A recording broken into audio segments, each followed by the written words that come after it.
We can experience nothing but the present moment, live in no other second of time, and to understand this is as close as we can get to eternal life. And yet, most of us live as if the present is a narrow hallway between two grand rooms, the past and the future. We keep glancing over our shoulders or straining to see what's ahead, never noticing that the hallway is the only place we ever truly stand. The philosopher Alan Watts once said, "We are living in a culture entirely hypnotized by the illusion of time, in which the so-called present moment is felt as nothing but an infinitesimal hairline between an all-powerfully causative past and an absorbingly important future." But the present is not a hairline. It is the whole canvas. Think of a child chasing fireflies at dusk. In that moment, there is no clock, no schedule, no thought of yesterday's mistakes or tomorrow's plans. There is only the glow, the laughter, the heartbeat. That is eternity, not endless years, but depth without measure. We often imagine eternity as an infinite stretch of time. But what if it is the absence of time altogether? The mystic Rumi wrote, "Past and future veil God from our sight. Burn up both of them with fire."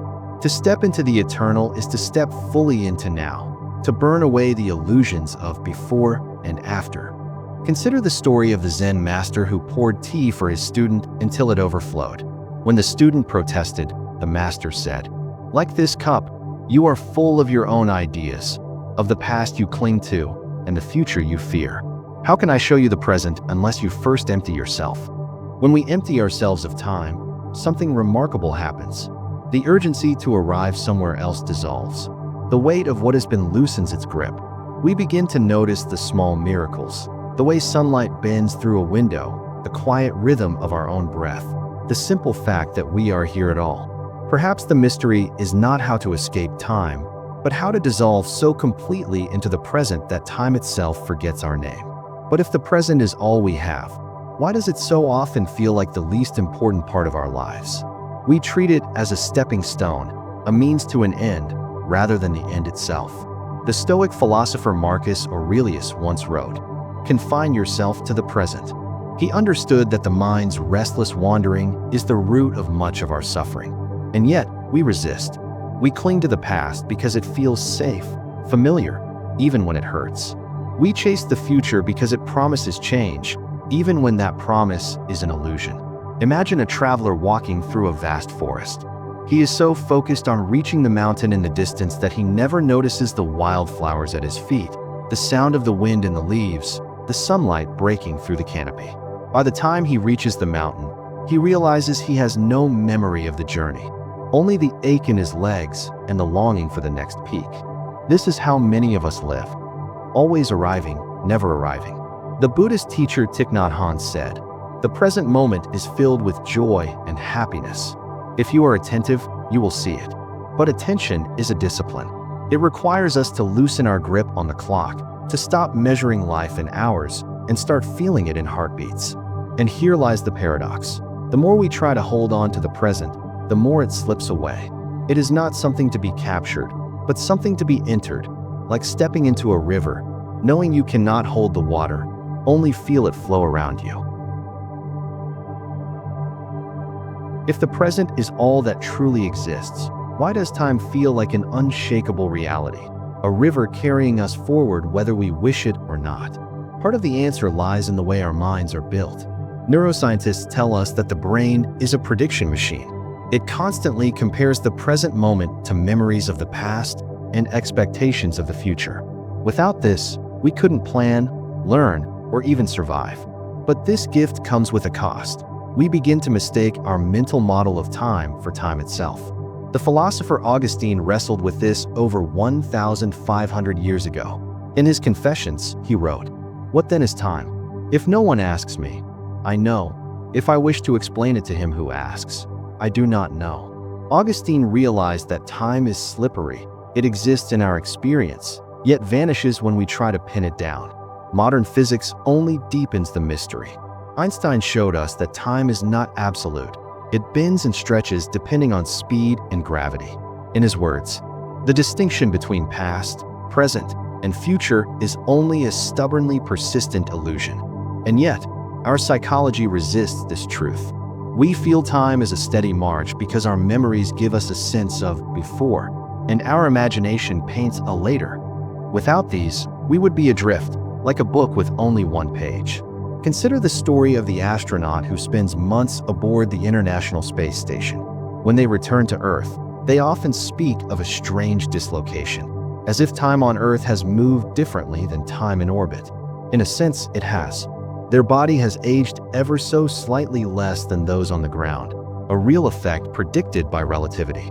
But the deeper shift is psychological. Their sense of time's flow has been altered by the change in environment, routine, and perspective. This tells us something profound. Time is not just a physical dimension. It is also a mental construct shaped by attention, memory, and meaning. If time is a phantom our minds construct, then humanity has spent millennia trying to chart its shape, drawing maps of something we cannot touch, cannot see, and perhaps cannot even prove exists. In the Vedic tradition of ancient India, time is not a straight road but a great turning wheel, the Kalachakra, the wheel of time.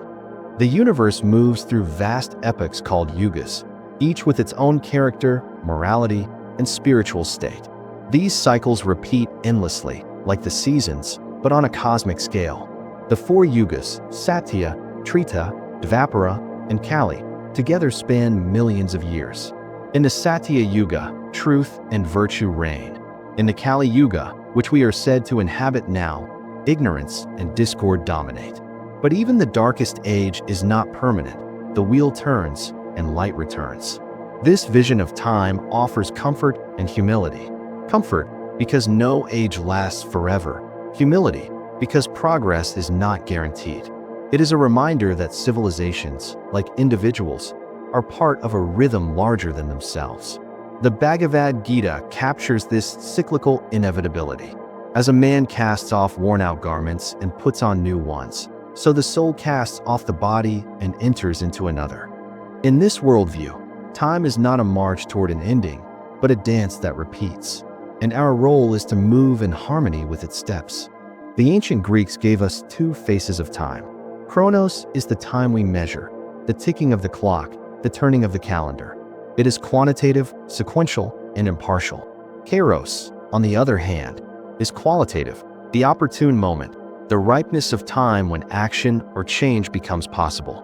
A farmer plants seeds in Chronos, but harvests in Kairos, the moment when the crop is ready and not a day before. A poet may write for years in Chronos, but inspiration strikes in Kairos, a single instant that shapes the work forever. In Greek myth, Kairos was depicted as a young man with a lock of hair on his forehead and a bald back of the head, a warning that you must seize him as he approaches, for once he passes, there is nothing to grasp. This duality reminds us that while Chronos is inevitable, Kairos is intentional. We cannot stop the clock, but we can choose when to act, when to speak, when to leap. For the Christian mystic Meister Eckhart, eternity was not an endless stretch of time, but the ever-renewing freshness of the present moment. There exists only the present instant, a now which always and without end is itself new. In this view, God exists outside of time entirely. The divine sees all moments at once, as if they were laid out on a single canvas. To live in God's presence is to step into that eternal now, to experience a taste of timelessness.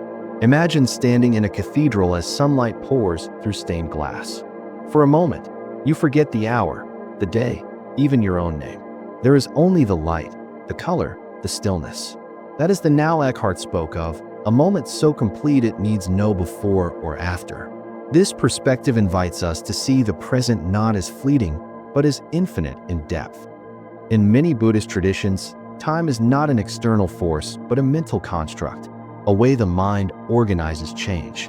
The past is memory, the future is imagination, and both exist only in the present moment of awareness. The Zen master Dogen wrote, "Time itself is being, and all being is time." This is not a metaphor. In Zen, each moment is complete in itself, containing the entire universe. The idea of a continuous timeline is a convenience, not a truth. From this perspective, liberation comes not from controlling time, but from seeing through it. Einstein's theory of relativity shattered the idea of absolute time. In the block universe model, all events, past, present, and future, coexist in a four-dimensional space-time. The flow of time is not a property of the universe, but of consciousness moving through it. Einstein himself wrote in a letter of condolence, "For us believing physicists, the distinction between past, present, and future is only a stubbornly persistent illusion." Imagine a film reel. All the frames exist at once, but we experience them in sequence as the projector runs. In the block universe, the projector is our mind, and the reel is reality itself. This view is unsettling to some. If the future already exists, what becomes of free will? But it also offers a strange comfort. Nothing is ever truly lost. Every moment still exists, somewhere in the tapestry of space-time. Among the Amandawa of the Amazon, there is no abstract word for time. They do not measure life in years, but in events: the rainy season, the harvest, the birth of a child. People do not age by number. They change their names to reflect new roles in the community. For them, life is not lived in time, but with life itself. There is no wasting time or saving time, only living. Anthropologists who studied the Amandawa noted that when asked about time, they would speak instead about the river, the forest, the sky, the living world around them. Their map of reality has no clock, yet it is rich with meaning. This challenges our assumption that time is universal. Perhaps it is only one way of seeing, not the way. Across continents and centuries, humanity has drawn countless maps of time: wheels and lines, rivers and blocks, seasons and sacred moments. Each map is shaped by the culture that made it, each one an attempt to tame the untamable. Each of these visions is a lens, and like all lenses, they reveal and they distort. No single map is the territory. Perhaps the truth of time is like the horizon, always visible, never reachable, changing shape depending on where you stand. The poet T.S. Eliot wrote in 4 quartets, "Time past and time future, what might have been and what has been, point to one end, which is always present." And maybe that is the quiet truth behind all these maps. No matter how we draw them, they all lead us back here, to the only place we have ever been.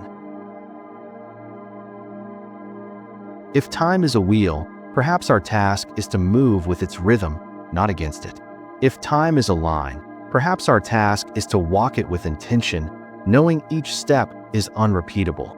If time is an illusion, perhaps our task is to awaken from the dream and live in the only reality there is, now. The worldview we adopt shapes the way we spend our days. A believer in the cyclical yugas may see decline not as the end, but as part of a greater renewal. One who lives by kairos may wait patiently for the right moment, then act with decisive force. A mystic of the eternal now may find peace in the smallest acts, a sip of tea, a shared glance, knowing they are infinite in depth. A Buddhist may release the grip of regret and anticipation, finding liberation in the breath. A physicist who embraces the block universe may take comfort that every moment they've loved still exists somewhere in space-time. And one who lives without the concept of time at all may find life richer, not poorer, for its absence. The truth is, we cannot prove which map is correct, but we can choose the one that makes us live more fully. As the novelist Ursula K. Le Guin wrote, "The only thing that makes life possible is permanent, intolerable uncertainty, not knowing what comes next." And maybe that's the point. We stand on the edge of forever, looking out into the unknown. We can spend our lives measuring the seconds as they fall, or we can step into the moment so completely that the seconds dissolve, and all that remains is life itself. Right now, there is only this: the sound of your own breath, the weight of your own body, the quiet pulse of life moving through you. The clock on the wall will keep turning its hands. The sun will rise and set. But here, in this moment, you are outside of all that. You are not in yesterday. You are not in tomorrow. You are here, and here is infinite. The poet Rabindranath Tagore once wrote, "The butterfly counts not months but moments, and has time enough." Perhaps that is the secret, not to stretch time or conquer it or escape it, but to live so deeply in a single moment that it becomes eternity. So when you leave this video, do not rush to fill the next hour. Instead, notice the way the light falls in the room. Notice the texture of the air on your skin. Notice the life that is happening right now without asking for your permission. Because one day, the clock will stop for you. And when it does, the only time you will have ever truly lived in is this one.